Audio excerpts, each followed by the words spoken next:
Your smile on Zman Simchoseinu has a special radiance. It's a relief. It's not a, well, okay. There's a bunch, there are two large groups of guys who are not on camera. They're watching in rooms in yeshiva. So there are many more people on than appears. Okay, anything that I say obviously will take away from the time and the words of the Rosh Yeshiva, so I'll simply say the following. Sukkot is known as Zman Simchaseinu, and amongst the things that I personally lost this Sukkot was the joy of sitting in the Rosh Yeshiva Sukka, talking Torah, and sometimes not even Torah, but it's something that I lost out on, and so I'm sorry for that personally, but thrilled that I can hear the Rosh Yeshiva tonight, and thrilled for all of us that we have the relationship we do with the Rosh Yeshiva, and that we'll have some time tonight for a Shmooze and for some questions. Just so the Rosh Yeshiva will know, there are two big groups of Talmidim in Yeshiva right now. The second group visited you last year during Aseret Yemei Tshuva, and we Zoomed with you during the first lockdown. The second group are new Talmidim who really came before Rosh Chodesh Elul and simply haven't left yeshiva since then. So that's the group, and it's a huge zchus for us to hear from the Rosh Yeshiva tonight.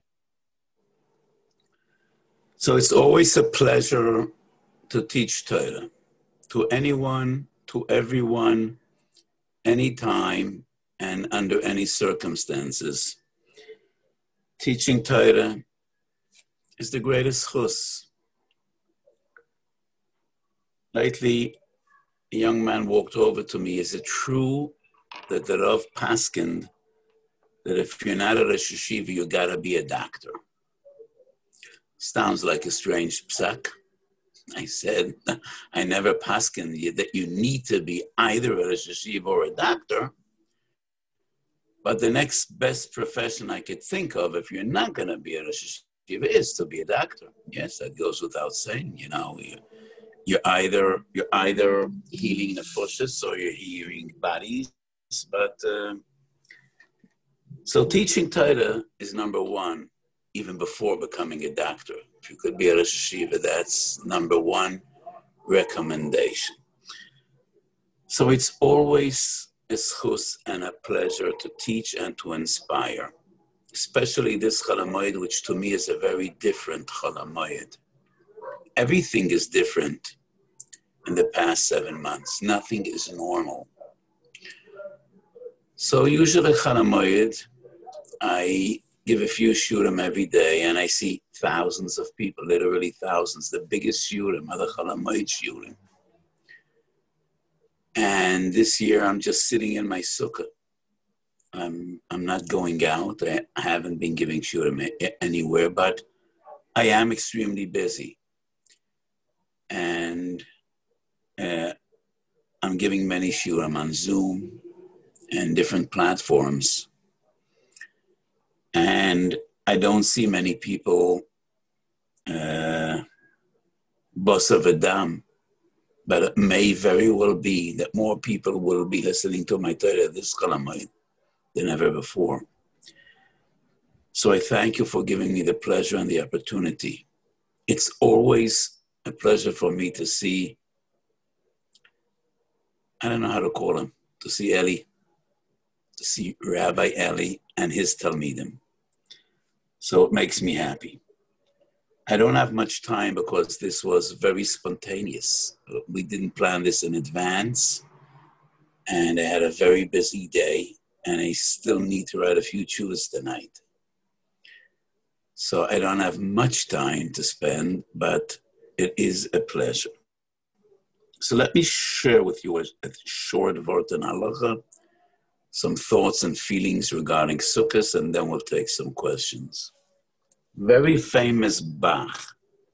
The Bach appears twice in Shulchan Aruch, but it's relevant to 3 different mitzvahs. Siman Chet regarding tzitzis, Tov Reish Chof Hei regarding Sukkah. The Bach doesn't write it in Siman Chof Hei, but he deals with Hilchos Tefillin. And the Bach explains, Beyond the general concept of mitzvah tzichas kavana, which necessitates any mitzvah you perform, you must perform with intention, kavana, that this is a mitzvah.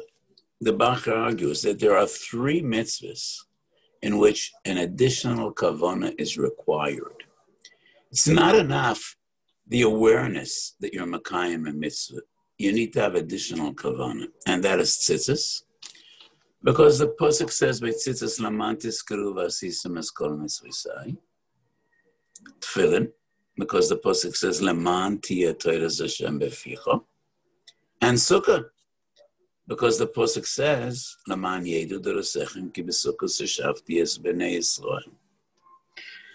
2 of the great Gedolim, both were contemporaries, the Oruch Laner and the Shoel HaMeishav, argue the same would apply to Matzah, Morah, and Korban Pesach. Because Rabbi Gamliel says, Psachim Kuf Tesvav, and we're familiar with this mamar from the Godesh of Pesach, Kol Shelo Yom HaShloisha Dvorim Elu, Lo Yotzei Chavasa. Pesach Zeh She'onu Oichlem Al Shumo. So we do know why we eat Pesach, Matzah, and Morah. So this halach would apply to those 3 as well, and I say it cannot be. Because Morah the Shmait says the Bach, so why doesn't the Bach say it? If he doesn't say it, there's a reason he doesn't say it. Because the Bach didn't just forget about Pesach, Matzah, and Morah. So what I wrote in Minchas Osher is a very clear distinction. There's a difference between tam and tachalit. There's a difference between a reason and an objective. They're not the same.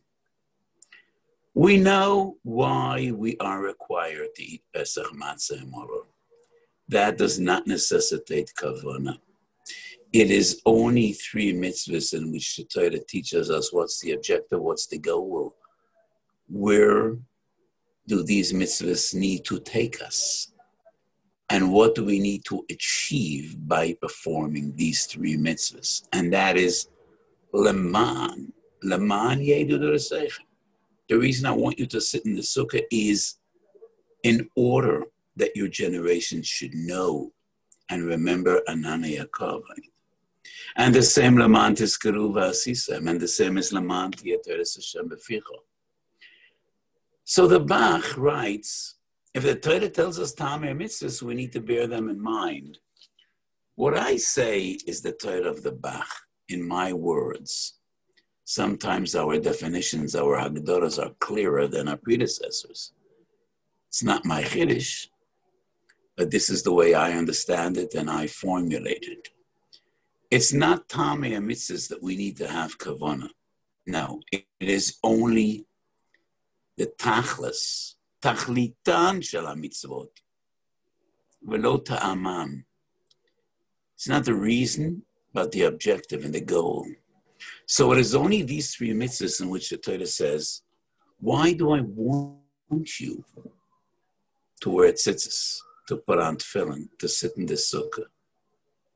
Leman. So I think it has nothing to do with Pesach, Matzah, Morah. But I still have a big kasha from a posuk in Pashas Re'ei. When the Torah teaches us about the mitzvah of Maser Sheni, unlike all the other Trimas and Maises that we give away, Truma goes to the Kohen, Maser goes to the Levi. Trumas Maser goes back from the Levi to the Kohen. Maser only goes to the poor and the needy and the desperate. Maser Sheni goes nowhere. It goes to Yerushalayim. You don't give it away. You just take it with you, Sholosh Regalim, and consume it in Yerushalayim. And when the Torah teaches us the halacha of Achilas Maser Sheni Yerushalayim, the pasuk says, Laman tilmedo liyiro es Hashem Elokechem. So there's another mitzvah in which the Torah tells us what is the objective, what is the goal, what is the tachalit. Laman tilmad liyiro. So why doesn't the Bach add that on to his list of the big 3? Tzitzis, tefillin, and Sukka. My answer is very simple. Because the Bach is a pirush on the Tur, and the Tur doesn't write Hilchos Masa Sheni. Unlike the Rambam, that relates to all the mitzvahs shebetayra, the entire spectrum, mitzvahs anogas b'zman hazeh, the mitzvahs in Beis HaMikdash, the Tur had a different approach. And the Tur broke down the mitzvahs to 4 sections, Dalat Chelke Shulchan Aruch. He only briefly mentions some of the mitzvahs of Turis, but it's what we do not find Hilchos Masa Sheni, because Masa Sheni is not noyeg b'zman she'ein Beis HaMikdash kayim. Horachamon hu yokim lono Sukkas dover danei foles. Because we will be Zeicha to be as HaMashiach, and I am quite sure that the Tur will update his work. He'll need to. So we'll have a new version of the Tur. I don't know how long it'll take him, a month, 2 months, 3 months. And then the Bach will update his work. So I'm sure that in the new version, Mahadurit Tinyona of the Tur with the Bach will have an update. And the Bach will write, there are 4 mitzvahs in which you need a special kavanah. Besides kavanah's a mitzvah, you need to have an additional kavanah. Tzitzis, tefillin, Sukka, and Ma'aseh Sheni. Leman tilmedu liyiro es Hashem Elokeichem. Kach nera ani yizdaiti. So the Bach says, why does the Tur write that Sukkas are a zeicha la'anani hakoved? The Tur is not the Ramban al Torah. Torah doesn't give us commentary on the Torah. The Torah is Piskei Halacha. If there would be no nafka min halacha, so why does the Torah write that those sukkahs were ananei hakavod? So the Bach argues this proves that it's a nafka min halacha lamaisa. What you need to bear in mind, you need to have kavanah. Ani hakoton lani azdaiti. I think there are various different sources in the Torah in which the Torah gives us some background which is not negei halacha lamaisa. So who am I to argue with a Bach? But kachi darka shel Torah. I don't think the argument is a very powerful argument. There are quite a few sources in the Torah in which the Torah gives us background which is not mamish halacha lamaisa, but the Bach is one of the greatest poskim in his own merit. And the Bach could, he could be machadish this on his own. So the Bach says, anani hakavod, and that's a big pillar, because the Sukkah daf Yud Aleph, there's a machlokes Rebbe Kiva and Rebbe Eliezer. Rebbe Kiva says, ki b'sukkos hashafti es b'nei Yisrael sukkos mamish. Rebbe Eliezer is the one that says anani hakavod. Whenever Rebbe Kiva and Rebbe Eliezer have a machlokes halachic Rebbe Kiva, so why does the Torah write that Sukkos are a zeicha la'anani hakavod? In Rebbe Kiva's opinion, it's Sukkos mamish. So in one of my tshuvas, I wrote an interesting observation, which I didn't see anyone dealing with before. I brought 3 different sources in the Rambam, in which the Rambam writes all the klalei hapsika that we have. Halacha basura, halacha Rabbi Yochanan legabe Rish Lakish, Rav Meisur Shmuel bedine. All these rules only apply to the sugyas in which we find machlokes in halacha. But when the machlokes is in Musar and Chassidus, Perusha HaMikrois, and Agadata, there are no klolim, there are no rules. From Tshuvas Rashba, I proved no. If halacha Rebbe Kiva, it's across the board. And it's not necessarily only when they have a machlokes in halacha. So this machlokes, what were those sukkahs, is not a halachic discussion in the Gemara. It's just Pirusha HaMikrois. What were those sukkahs?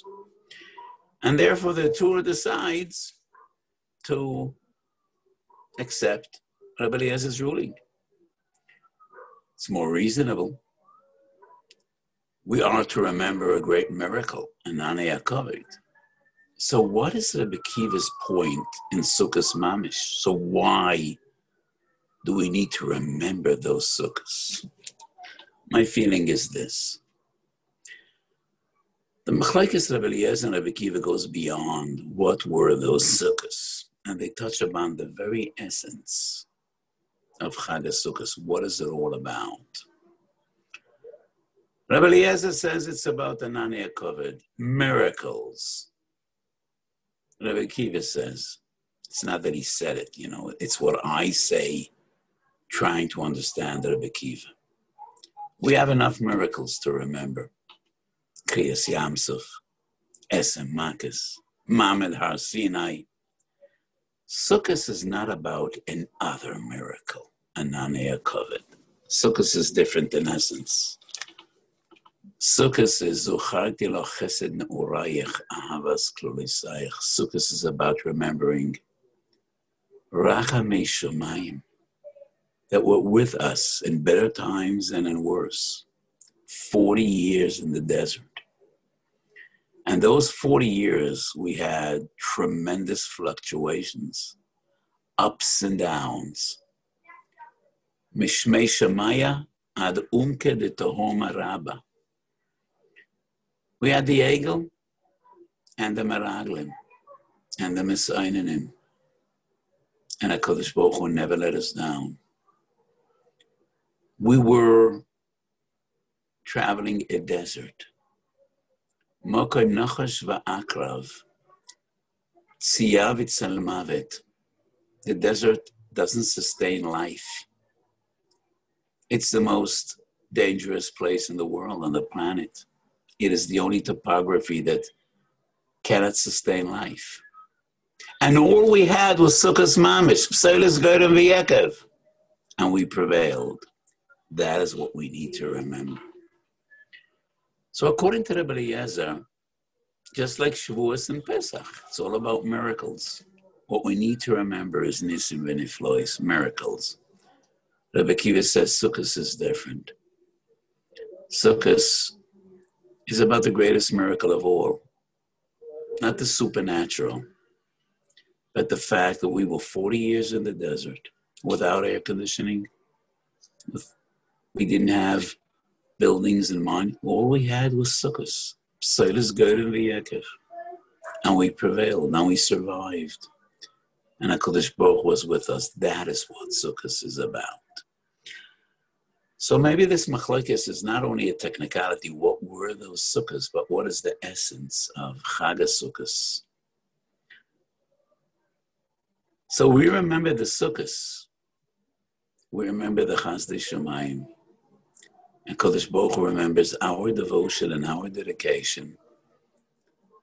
Chesed ne'urayach, ahavas klonisayach, lechteich acharai b'midbar be'eretz lo yizeruah. So there is a beautiful observation that we find both in the Kedushas Levi and in the Meshech Chochmah. Two giants, different personalities, very different. The Kedushas Levi was one of the great Hasidic masters, Reb Levi Yitzchak Meir. And the Meshech Chochmah was one of the greatest Gedolim in the Lithuania, Reb Meir Simcha of Dvinsk. Both make the same point. Kodesh Baruch Hu exalts us, and we exalt the Kodesh Baruch Hu. In our tefillin, what's written? Shema Yisrael Hashem Elokeinu Hashem Echad. The Gemara in Brocha says, what's in HaKadosh Baruch Hu's tefillin? Mika Amchi Yisrael Goy Echad B'Yoretz. The Kedushas Levi says, we call Pesach, Pesach. Because the Kodesh Baruch Hu Pesach al Pischon Shel Bnei Yisrael. Kodesh Baruch Hu calls the very same Yom Tov Chag HaMatzos, not Pesach. In the Torah, Pesach is the name of the Korban. The Chag is Chag HaMatzot. Lo hisabak b'tzeikom la'achmitz. That is about our greatness. We left Egypt. We left a land of plenty, of abundance. We went into the desert with nothing. Rav le-simcha points out in Parshas Borak, HaKadosh Baruch Hu tells Moshe, mobilize the forces, v'tzei hilochem, fight Midian. Melchemes Asher, Melchemes Yisrael, Nekoim Nikmas Yisrael, and Moshe speaks to the people and he says, this is Nikmas Hashem. So regarding Sukkot, HaKadosh Baruch Hu remembers our devotion and our dedication.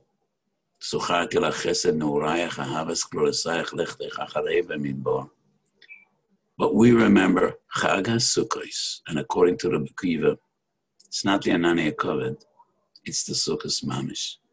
We had nothing, and we prevailed. And HaKadosh Baruch Hu cared for us. So it's a beautiful Yom Tov, and it's Man Simchoseinu. Kol hamoed mitzvah l'smoich ben b'yamei hachag, hoisu sham, simcha yisera. So even though despite these difficult days and difficult times, it's Man Simchoseinu. And part of the simcha, obviously, is simcha satayra. So thank you, and we should share many simchas.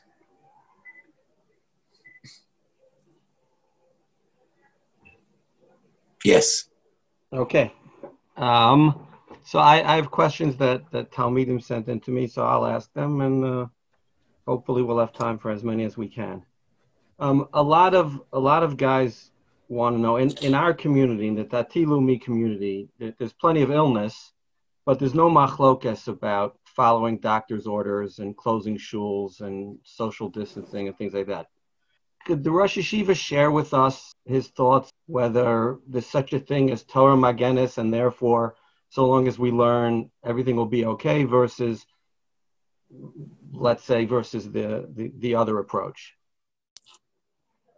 I am very, very disappointed and very dismayed what's happening in Israel and many different societies.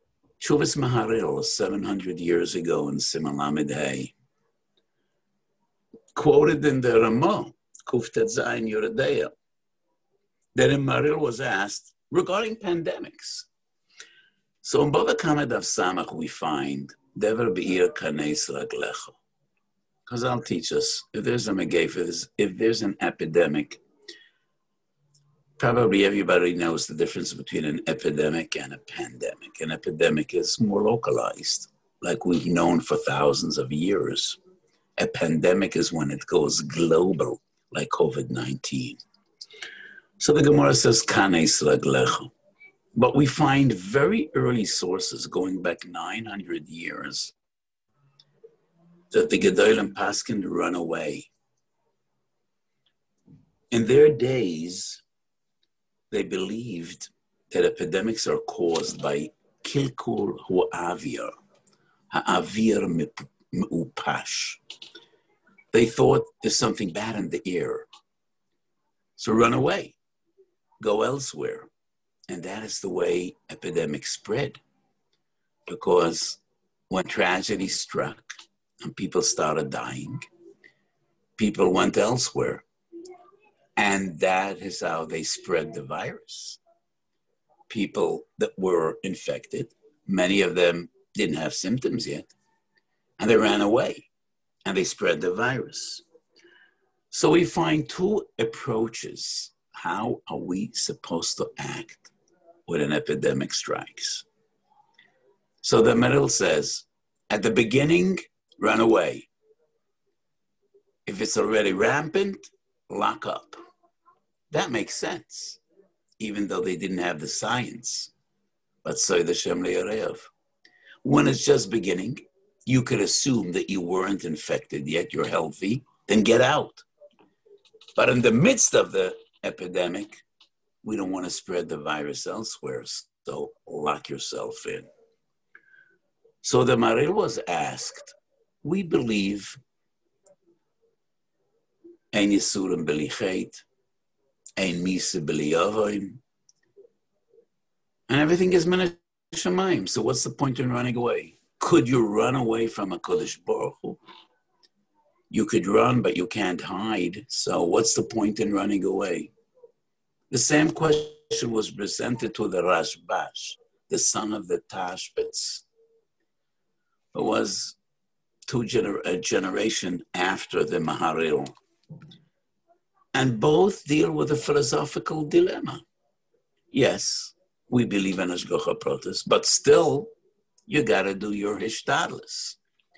So these two Rishonim grappled with the question, what's the point in locking up? What's the point in running away?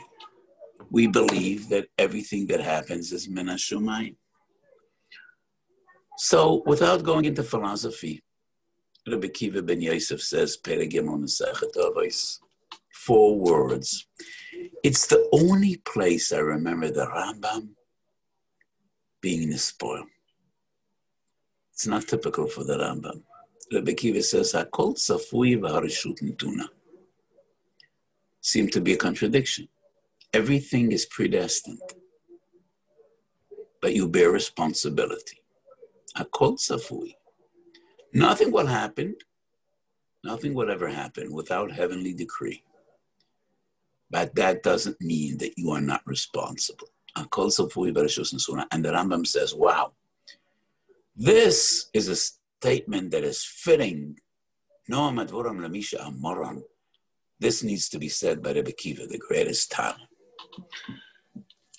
There is also huge segments that just are tired of this entire pandemic and they just ignore the rules. We are the ones that are supposed to teach the world Torah values. And one of the most fundamental Torah values, as we all know, is pikuach nefesh. So for the past 7 months, I've been doing my best to plead and to convince and to preach and to beg for people to follow the rules. There's a lot of confusion, a lot of mistrust. I'm quite dismayed about it, but it's a fact. And it's our duty, it's everyone's duty to try to influence as far as his influence goes. I think we should be more outspoken and more caring about life than any other society. We are the torch bearers of halacha, and in halacha pikuach nefesh overrides any other consideration. So these are the facts of life, and we need to try to do our best to steer people in the right direction. And you need to do your hishtadlus, and you need to follow what the doctors say. Yes. Okay. Thank you. Pure halacha. It comes in different forms. I'll give the simplest case. A person finds out over Yantif that he's in bidud, that he's in quarantine. He doesn't have access to a sukkah. He's an ones. Is there any value in him avoiding washing or mizonos because he has to eat in the house? He doesn't have a sukkah? He has no access to a sukkah, either because he can't contaminate the sukkah because he's COVID positive, or because he was planning to share a sukkah with some other family. But in this instance... Yeah, I was asked this question by many, many people. And the question comes in very many different variations. In many places in the world, people don't have porches. That's out. It's outdated. So in any from Shkuna in Israel, or many sections of New York, the developers know that you need to have a sukkah merpeset. People in Manhattan usually don't have porches. And many of them eat in communal sukkahs. Now, according to the regulations, a sukkah that usually hosted 300 people could only host 25. So my psak was an interesting psak. First night Yom Tov, everybody gets 5 minutes. Wash, eat a kazayas bench. Your wife should not be there because she's put them in a sukkah. Then go home and eat barburim, slav, vedogim. You know, that's one of the Zmidas Shabbos. Bosa v'yayin, put them in a sukkah. and that's for Simchas Yom Tov. Many of the people in Manhattan don't have porches, but they have summer houses. And I say, if you have a summer house, go out there for Sukkot and build a Sukkah. Do I need to rent an apartment for Sukkot?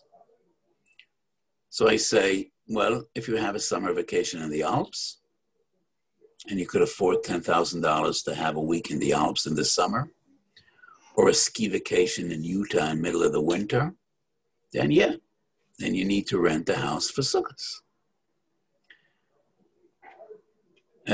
But those that can't afford it, and there are many, put them in a Sukkah. So regarding people that are in Bidud, even people that have Corona, I want to make a comment. I am the one, more than anyone else in Haredi society, that demands following rules and regulations, but you do need to apply common sense. So according to Misrad Briyut, what are you supposed to do if one family member has COVID-19 and he doesn't have a private toilet in his room? Do you need to buy him diapers for an adult? No. So Misrad Briyut says when he needs to go to the bathroom, everybody else locks himself in his room, goes to the bathroom, put on your mask, put on gloves, disinfect, air it out for some time, and the best you could do. I say the Sukkah is as important as the bathroom, So you give the boy that's in Bidud or the girl that's in Bidud, or even if he has Corona, give him his 15 minutes, his half hour. All the other family members will be in their rooms. He'll eat in the Sukkah. He's going to go back to his private quarters. You're going to disinfect the Sukkah, air it out, and hopefully everybody will be well. So I'm not aware that Misrad Briyut dealt with the Sukkah, but they deal with the bathroom, and you need to be reasonable and sensible. So there was a big argument in one of the houses in Yerushalayim. One of the neighbors had COVID, and he did have a Sukkah, which he built. And the first day chol hamoed, he had COVID. The other neighbor said, we don't want you to use the stairwell. And he said, please, I have a Sukkah. I want to eat my Sukkah. And I said, okay, the neighbors should agree. Every night, 9 o'clock, all the others will stay in their houses. Give him his 20 minutes. Nobody will leave his house. Get into your Sukkah, eat, go back to your home. So, yes, this disease is extremely contagious, but we do know something about viruses and bacteria. And you need to be sensible. So that is my general approach. However, many people just can't have a Sukkah because they plan to go to their parents. Many young couples live in Yeshivat Har Etzion. They have nowhere to build a Sukkah. Their parents can't accept them. They're fine, but the parents are elderly or somebody out there has COVID. So there are many people that just don't have a Sukkah. So Rebelli asked, is there a point not eating pas? I think there is, but it's only a midas chasidus. You put them in a Sukkah. And if you put them in a Sukkah, you put them in a Sukkah. We do not find chol v'mishamshov mitztayer chol chidrochem that are put them in a Sukkah any halachic reference that they shouldn't eat pas. And if you're potter, you're potter. I think it would be defined as a midas chasidus, maybe, to minimize achilas pas, but it's definitely not a halachic requirement. Okay, thank you. A shaila which I know for this Talmud to be halacha l'maisa, but in life it's halacha l'maisa at some point for all of us. And that is the Rav's view on being able to daven for somebody for whom there is no medical solution. And essentially you're davening for a miracle. The formula I suggest is we daven sha'kodesh baruch hu yismala olav rachamim. Rachamei Shamayim is important at any stage and whatever it will be. So the Aruch Shulchan Paskins, Shin Lamed Vav, in Hilchos Bikur Cholim, based on the Rosh in Masechet Nedorim, that sometimes we daven for a person he should die if he's in terrible suffering. I disagree with the Aruch Shulchan. It's in the Rosh, but it's not on the Shulchan Aruch. It's not on the Beis Yosef. Why didn't the Shulchan Aruch quote it? Why doesn't the Beis Yosef bring it? I don't think we should paskin fetching a Rosh when the Ran has a different pshat. I don't feel comfortable ever davening for a person to die. Leave that up to a Kodesh Baruch. On the other hand, we don't daven for miracles. So as long as there's any chance, even a slim chance, we would ask for a refuah shalema. But sometimes things have gone to a point of no return. And in that stage, I think we should daven she'HaKadosh Baruch Hu yismala olav rachamim. And what HaKadosh Baruch Hu does with his rachamim, he knows best. But we always need rachamei shamayim, even when you're dying. So that is the formula I suggest to people. And this is a question that comes up every day to our dismay. So never daven for a person to die. But sometimes you just can't daven for a refuah shalema. Because according to the Chazal, you don't ask for miracles.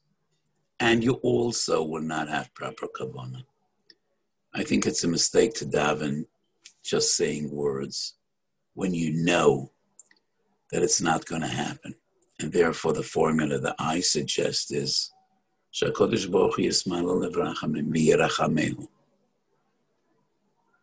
And HaKadosh Baruch Hu best knows what to do with those rachamim. Okay, thank you. This Talmud, all our Talmidim will soon be at an age of serious dating and marriage. And this Talmud would like to know what advice the Rosh Yeshiva has to fulfill the bracha that everybody gets, which is to build a bayis neman b'Yisrael. Yes. Where do we find this expression of bayis neman b'Yisrael? I once thought it's a modern expression until I came across a pasuk in Navi in which I think HaKadosh Baruch Hu promises David that his son will build a bayis neman, and the Rishonim interpret this as a bayis kayom. It should be an everlasting bayis. Many times I wish Chasanim and Kalas they should build a bayis gadol b'Yisrael based on the Gemara in Megillah, that a bayis gadol is a bayis shemegadlam by Torah and a bayis shemegadlam by Tefillah. So both brachas are sourced on sources, are based on sources, a bayis neman and a bayis gadol. You need to find a kala that's a yereas shemayim. Midas are very important. It's well known, the Klei Yokar and the Drosha Saran. Why does Avraham send Eliezer back to his homeland? They were all over the Avodah Zorah back there. And Avraham had a steady battle. And Nafkan Eretz Canaan, he had thousands of Talmidim. Nikbetzu Elav Alofim V'Rav Weiss.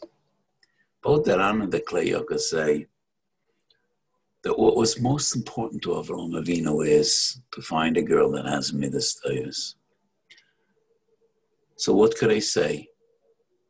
You need to find a girl that you could love, that appeals to you, and she has beautiful midas, and everything else that is important to build a Jewish home. She should love Torah. She should have Ahavas Abrias and Ahavas Torah and Yer Shamayim and beautiful midas. And she needs to appeal to you.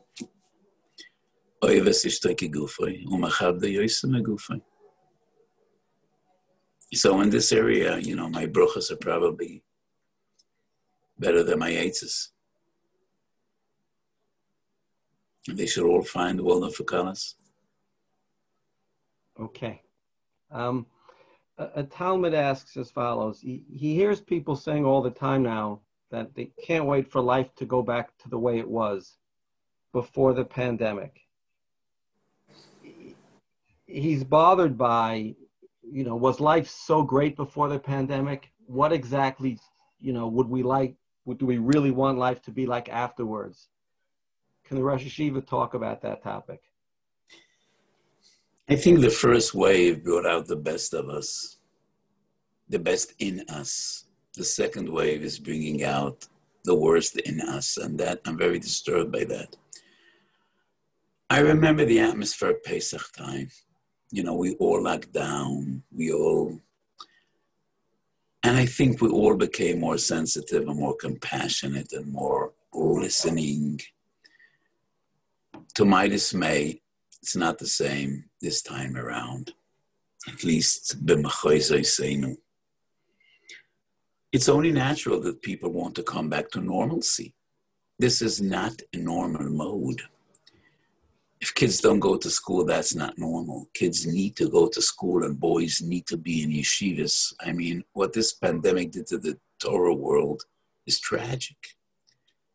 Yeshivas just fell apart and disintegrated. And it's just unbelievable that you boys are learning in yeshiva with no COVID. You seem to have such unbelievable discipline, and I applaud you for it. So it's only natural that people want to go back to normalcy. But I really hope that we won't go back exactly to where we were before this pandemic. People need to take advantage of every situation, and every challenge is also an opportunity. It's an opportunity to rise. And I hope we will come out of this pandemic more compassionate, more caring, more aware of kol Yisrael arevim zeh v'zeh. I'm shocked by young people not caring about becoming infected. There was even a lot of talk about intentionally becoming infected. So yes, young boys that are healthy and vibrant, very unlikely that they'll have any sustained damage. But many people are dying, the elderly and the ill and the sick. So I very much hope we will come out of this dark era more aware that we're all in the same boat, more compassionate, more caring, more sensitive. To me personally, this period has been one which is very hard on me. I'm not seeing people. It's almost 8 months. It's almost 8 months till I felt flesh in my hand. I haven't given my hand to anyone for 7.5 months. 7.5 months, maybe a little less since Purim. And I love people. I'm not seeing much of my family. They're staying away. We see each other in Zoom. Right now, you can't see this, but I'm turning my computer around. And do you see a glass box, a plastic box I'm sitting in my Sukka? You see? So my Einiklach call this the aquarium, and they wonder where's the water. But, well, I'm not an amphibian. So this is not a normal time, and we all want to get back to see our children and hug them and kiss them and come together. On the other hand, for me, it's been an amazing period of teaching. I've done more writing in the last 6 months than ever before, any equivalent period.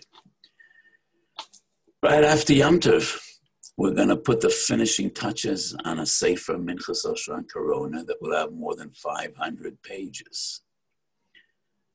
And, this just came to be in a few months, and I wrote 1,000 different suggas which are not related to Corona.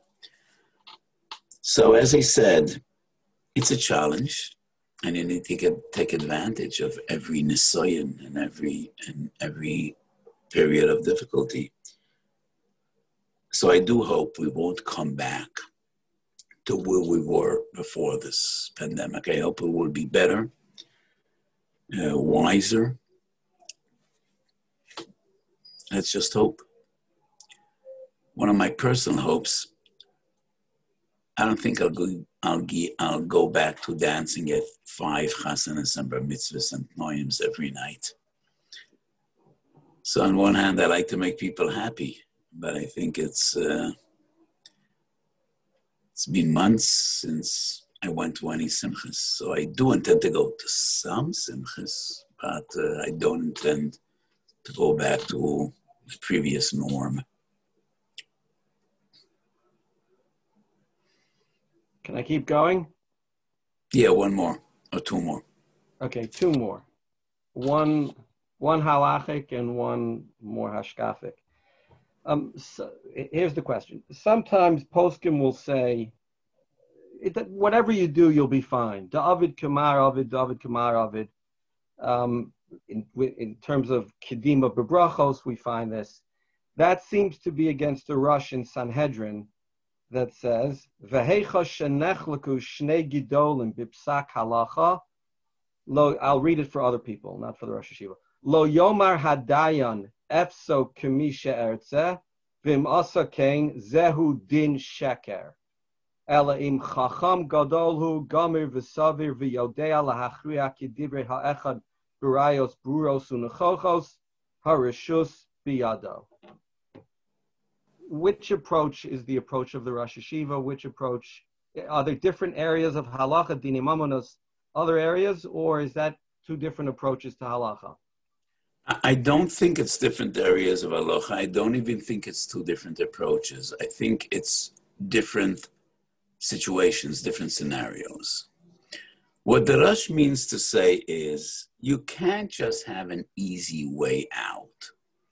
And instead of amal and investing toil in bir halacha, say, well, these are great, those are great, then I will decide whatever I want. That is illegitimate. If you are a chacham, then you need to decide who's right and who's wrong. What the Rosh rejects is just deciding, I'm going to paskin in accordance to A or in accordance to B. Why A, why B? Go through the halacha and decide. So the Rosh was 850 years ago. He's dealing with the Rishonim. The Ovid Kamar Ovid, what the Ovid Kamar Ovid is not what the Rosh is rejecting. The Rosh is rejecting, you cannot decide you're going to pass in accordance to A or accordance to B. The Ovid Kamar Ovid, or the Ovid Kamar Ovid, is after we did invest Omal. And we went through the sugya. And we cannot really decide because both have valid arguments, both have valid points. And mesvora yesh mokum lakan ulachan. And it's not a lopsided machlokes, the Rishonim against Achreinim. In that case, after all the Amal and Yegiya, that's our conclusion. The Ovid Kamar Ovid, the Ovid Kamar Ovid. What the Rosh is rejecting is, well, the Rambam feels this way, the Ramban that feels that way. I'm going to say that Rambam is right or that Rambam is right, not because I know that, because, I'll just adopt one of the two. That is what the Rosh is rejecting. And the Rosh says, if you could, go through the sugya and decide. We went through the sugya. And there is no hachrora bruro. It is then that halacha dictates the Ovid Kamar Ovid or the Ovid Kamar Ovid. So I don't think it depends on the nature of the different areas of halacha. But you did make a point. There are different approaches to halacha. And I think there's a fundamental different approach between the Rishonim of Ashkenaz and Sfarad. And it is most striking the way we relate to the Gaonim. The Ramban And the Gedolei Svarad had tremendous reverence to the Gainim, and they never are cholik on the Gainim. The Bali Taisus had no espalas, and they reject the Gainim. So there are different attitudes and different approaches in the Messiahs and the tradition of Halacha, but I don't think that the Ovid Kamar Ovid contradicts the Rosh and Sanhedrin that you quoted. I hope I made myself clear. Okay, but so now a follow-up from me, and I'm happy for the Rosh Yeshiva to just reject it. In the introduction to Igros Moshe, I think Rav Moshe says something along the lines of, if you follow the path properly, you know, the psak halacha is the psak halacha, whether in Shamayim it's the right psak or not. And I think in the introduction to Minchas Asher, the Minchas Asher says otherwise. David Kamarov, it's a very striking introduction, the Igros Moshe introduction. And I want you to look into the introduction to the Yabia Omer Chelek Aleph and Igros Moshe Chelek Aleph. What a contrast. What a contrast. And it reflects the derech and psak of these two great Gedolim. Rav Moshe says, do your homework, be diligent, do your best, and be happy. Whatever your conclusion will be, that's your Torah. And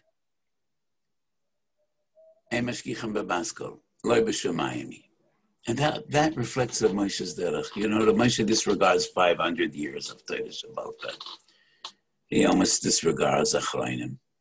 And many of his psukim are based on the Sugya, Gemaras and Lashonim. Rav Avadia was the extreme opposite.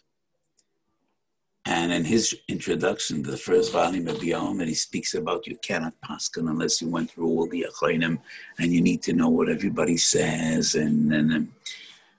Well, the Minchas Asher is somewhere in the middle. But I wrote a beautiful thought in the introduction to Minchas Asher, which Rev Eli is referring to, and I want to share it with our Talmidim. I think it's a beautiful thought. So I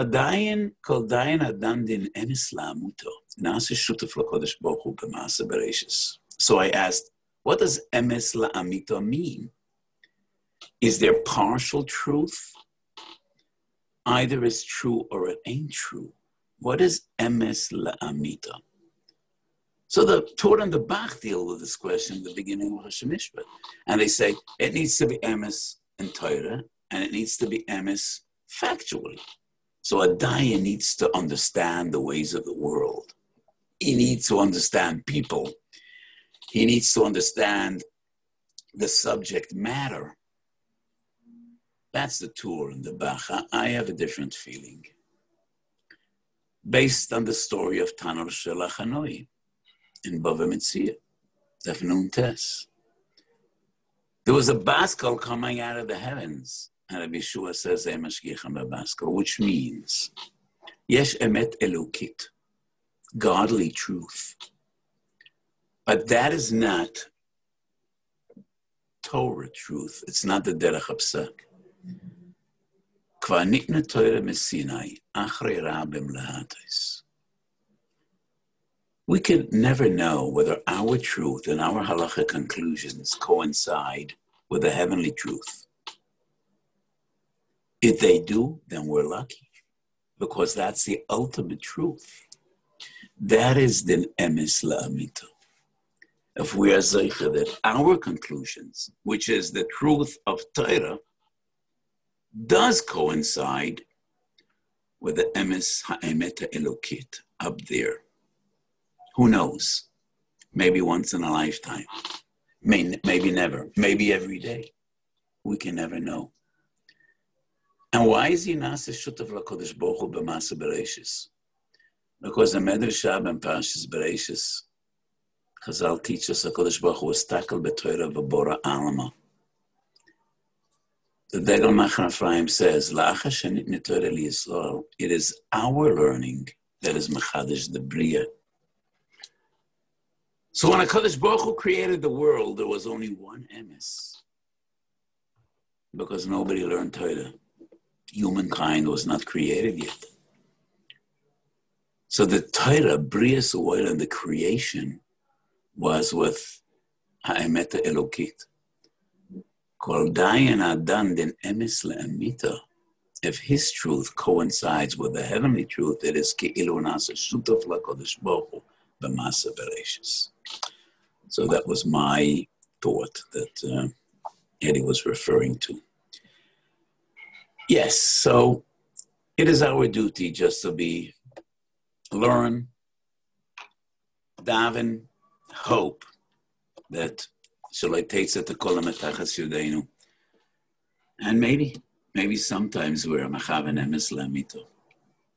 So there are different approaches in halacha. It's very striking to read the introductions of Rav Moshe and Rav Ovadia, and then Ramban and the Rosh, the Rishonim of Ashkenaz and Sfarad had very different approaches.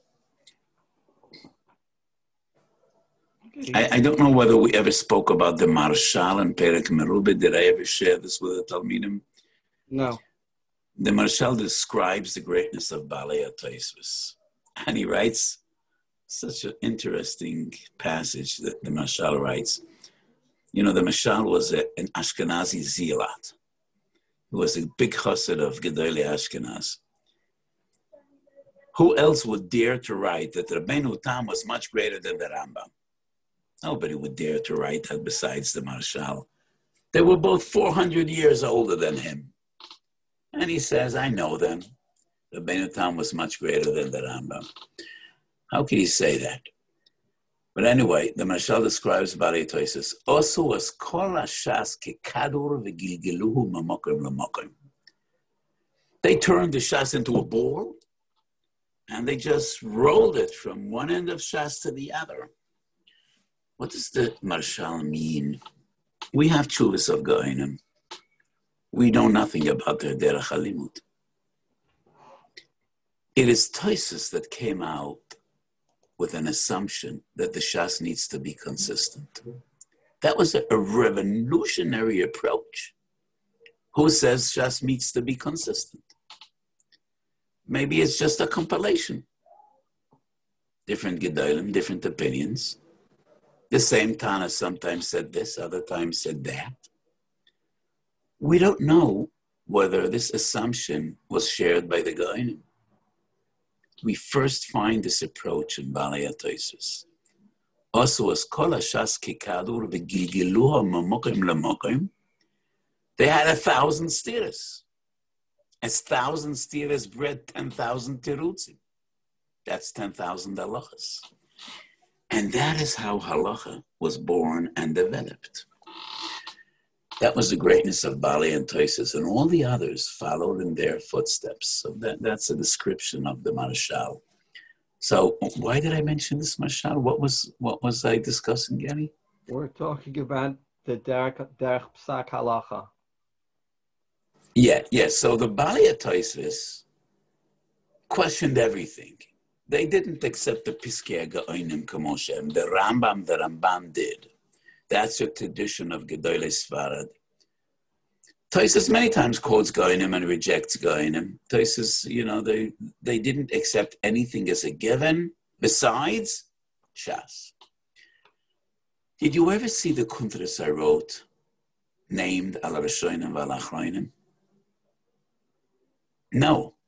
Do you have the Kuntras Zois Torah Mincha that Beinish put together from my true? No. You're the first person that should have it. So my son-in-law Beinish put together a Kuntras, just snippets of my tshuvas and writings about Darkei Limud and about, and there's a big Kuntras named Al Rishonim Val Achreinim, in which I discuss the development of Torah Shebal Peh.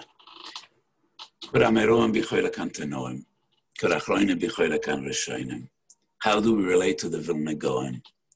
Was he unique? Was he different? It's a very, very fascinating contest that I have Beinish said with you, and you could share it with your Talmidim. Okay. Was that one or two? I don't remember. That was one. I'm sensitive to how late it is. What, last one? Okay, fine. Okay, but it might cause trouble. So if it causes trouble, we'll leave it for another time. Okay, the question is a simple one, which is, would the world be a better place if communities were mixed and Dati Leumi people lived with Charedim and lived with Sfardim and all people lived together, as opposed to where we're moving towards, which is separate communities for all? As long as we didn't try it, we cannot know.